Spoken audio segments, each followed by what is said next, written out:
Then he shall confirm a covenant with many for 1 week, but in the middle of the week he shall bring an end to sacrifice and offering.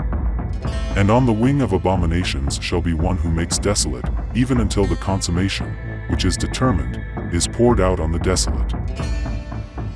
The 70th week. The second part of Daniel 9 verse 26 gives the transition from the situation in the year 70 to the situation in the end time, or the 70th year week. That 70th year week is what we are talking about in Daniel 9 verse 27. During the 70th year week, Israel is back in its land. This is demonstrated by the fact that sacrifices are being made again. There is a temple service again. The "he" of this verse is the prince of the previous verse who will come. It is the ruler of the restored Western Roman Empire, the Fourth World Empire, the United Europe, that gave its power into the hands of a single dictator, the beast from the sea, Daniel 7 verse 3, 7, Revelation 13 verses 1 to 10. It points to the time when the Roman Empire is again present and Israel is again present, and both empires have a ruler. The covenant that he makes firm is the covenant that he, the autocrat of the United Western Europe, will make with the unbelieving mass of the Jews, the many. Seen from the Jewish side, it is a treaty with death, Isaiah 28:15a, 18. The apostate mass of the Israelites will do this to defend themselves and protect themselves against the enemy surrounding them, of which the greatest enemy is Assyria. By Assyria we can understand Syria in an alliance with some other Arab states. Assyria is so strong because it is supported by the mighty Russian Empire that lies north of them. That is what the prophetic word shows and what we see confirmed in current events. In the middle of the week, however, a dramatic change takes place. This change heralds the most terrible time the earth has ever experienced. This time is called the Great Tribulation, Matthew 24 verse 21, and also the time of Jacob's distress, Jeremiah 30 verse 7. This period will last half a year week, i.e. 3.5 years.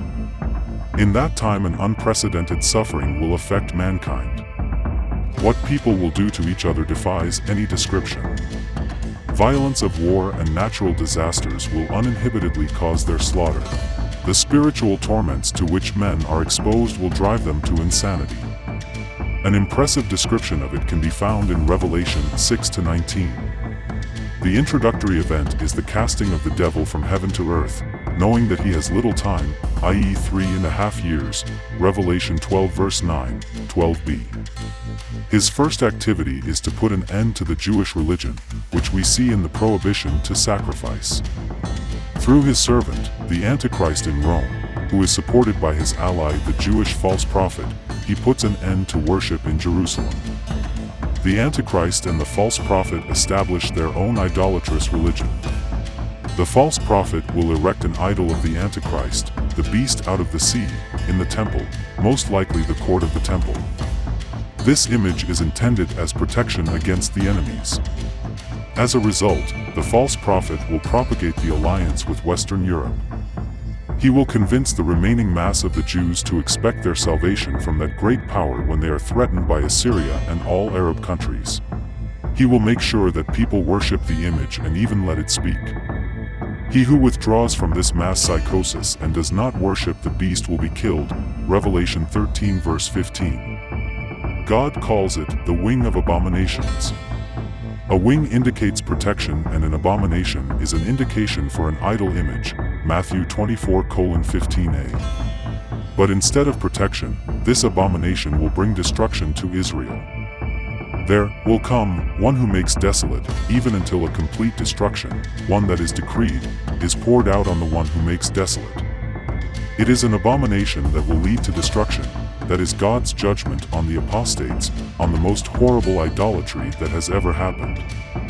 This destruction happens because it is decreed by God.